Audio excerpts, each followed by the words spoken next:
Hello students. तो जैसा कि आपको पता है हमारा चैप्टर 1 एक तरह से फिनिश हो चुका है, यानी टेक्स्ट बुक से जो होना था वो हो चुका है। अब हमारे पास एक्सप्लेनेशन रहती है थोड़ी बहुत, जो इम्पोर्टेंट फैक्ट्स हैं और क्वेश्चन आंसर रहते हैं इस चैप्टर के।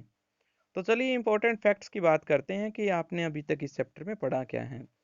In order to provide food to our growing population, हमारे देश की बढ़ती जनसंख्या को देखकर के हम बता सकते हैं, we need to adopt certain agriculture practices, हमें खेती बाड़ी के बारे में ध्यान रखने की ज़रूरत है और कुछ इम्पोर्टेंट स्टेप उठाने की ज़रूरत है।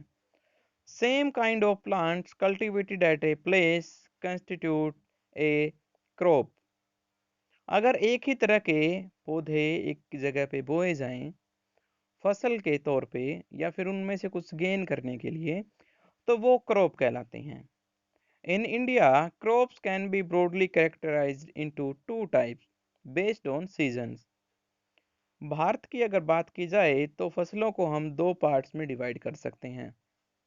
एक होता है रबी एंड एक होता है खरीफ। हमें पता है रबी क्रॉप्स क्या होती हैं, खरीफ क्रॉप क्या होती हैं, इस चैप्टर में हम अच्छे से पढ़ चुके हैं। वो फसलें जो रेनी सीजन में बोई जाती है वो खरीफ फसल कहलाती हैं, और जो गर्मियों में या फिर कह सकते हो सर्दियों में बोई जाती है, यानी अक्टूबर टू मार्च इनके बीच में बोई जाए, उसे हम रबी फसल कहते हैं। इनकी एग्जाम्पल बहुत इंपॉर्टेंट है, क्वेश्चन में आ जाता है कई बार। It is necessary to prepare soil by tilling and levelling, plough and leveller are used for this purpose. सबसे पहली एग्रीकल्चर प्रैक्टिस होती है प्रिपरेशन ऑफ सोइल, और वो हम कर सकते हैं किस बेस पे, टिलिंग एंड लेवलिंग पे। इसमें हेल्प कौन करता है हमारी, प्लग एंड लेवलर। प्लग की हेल्प से हम टिल करते हैं, यानी जमीन को उखाड़ते हैं, नीचे वाली जमीन ऊपर लेके आते हैं, और जब वो मिट्टी ऊपर आ जाती है तो उसे एक लेवल दिया जाता है लेवलर की हेल्प से। उसके बाद अगला पॉइंट है sowing of seed at appropriate depth and distance gives good yield. अगर हम बीज को एक उचित गहराई पर उगाएं, मतलब उनको बोने के लिए जब उसको गहराई दी जाती है, वो गहराई अगर एक उचित अमाउंट में लें, तो हम कह सकते हैं कि जो रिजल्ट आएगा वो बेहतर आएगा, क्योंकि बीज हमारा उगेगा भी और पक्षियों से जीवों से बचा भी रहेगा। तो हम कह सकते हैं उसमें से अच्छी फसल पैदावार होगी। Good variety of seeds are sown after selection of healthy seeds. अच्छे बीज बोने की ज़रूरत है अगर हमें अच्छी पैदावार चाहिए तो, और इसके लिए हम कई टेक्निक यूज़ कर चुके थे।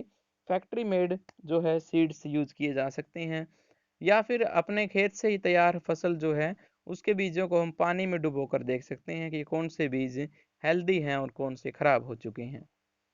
जो तैर जाएंगे वो खराब होंगे और जो डूब रहेंगे वो अच्छे होंगे।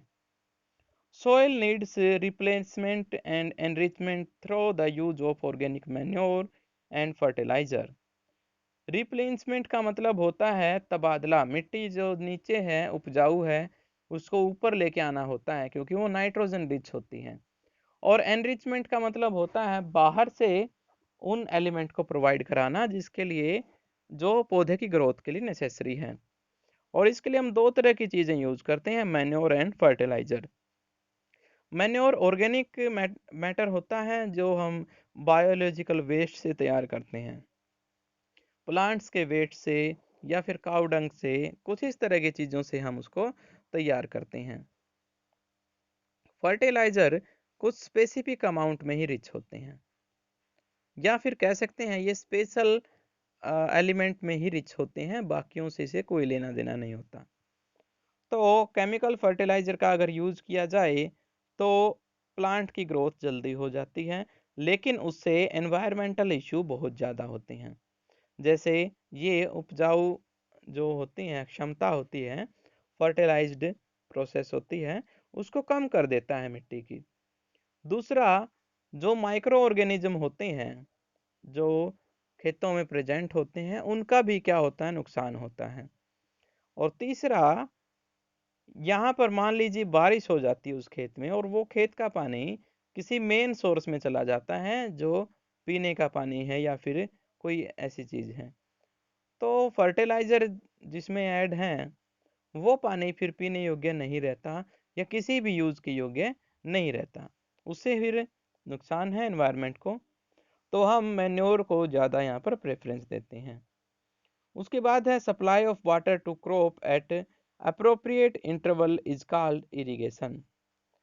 मिट्टी को पानी सप्लाई करने की जो प्रोसेस होती है थोड़े थोड़े इंटरवल के बाद वो इरिगेशन कहलाती है यानी सिंचाई।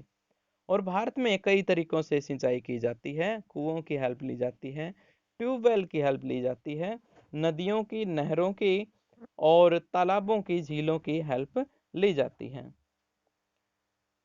Weeding involves removal of unwanted and uncultivated plants called weeds।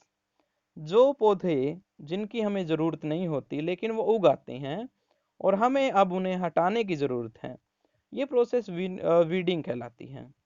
Harvesting is the cutting of mature crop manually और बाय मशीन्स। हार्वेस्टिंग होता है जो फसल हमने तैयार की उसको कट करना और इस तरह से कट करना कि वो हमारे काम आएंगी। ठीक है, तो इसके लिए अलग अलग मेथड हैं हर एक फसल के लिए। आप इसमें मैन्युअली यानी हाथ का यूज कर सकते हैं या किसी मशीन का यूज कर सकते हैं। उसके बाद है separation of grains from the chaffs is called threshing. जो छाप होते हैं यानी भूसा जो होता है उसको अलग करने की जो प्रोसेस होती है वो थ्रेशिंग कहलाती है। उसके बाद अगला पॉइंट है proper storage of grain is necessary to protect them from pests and micro organism. अगर हमें उन्हें माइक्रो ऑर्गेनिज्म से बचाना है या कीटों से बचाना है तो स्टोरेज को हमें क्या करना होता है, बहुत अच्छे से डील करना होता है। उसके बाद जो अगला पॉइंट है food is also obtained from animals for which animals are reared. Reared का मतलब होता है पाले जाना। फूड जो होता है वो हमें एनिमल से भी मिलता है, जैसे दूध है, अंडे हैं या मछली है जैसे उनका मांस हो गया। ये ये सभी के सभी एनिमल हस्बेंड्री कहलाती हैं यानी पशुपालन केंद्र। ये एनिमल हस्बेंड्री कहलाते हैं और कुछ इस तरह से यहाँ पे काम करते हैं ये डिफरेंट टर्म्स। और मुझे उम्मीद है आपको ये समझ में आई होगी। कल हम इस चैप्टर के क्वेश्चन आंसर की बात करेंगे। Okay, all the best.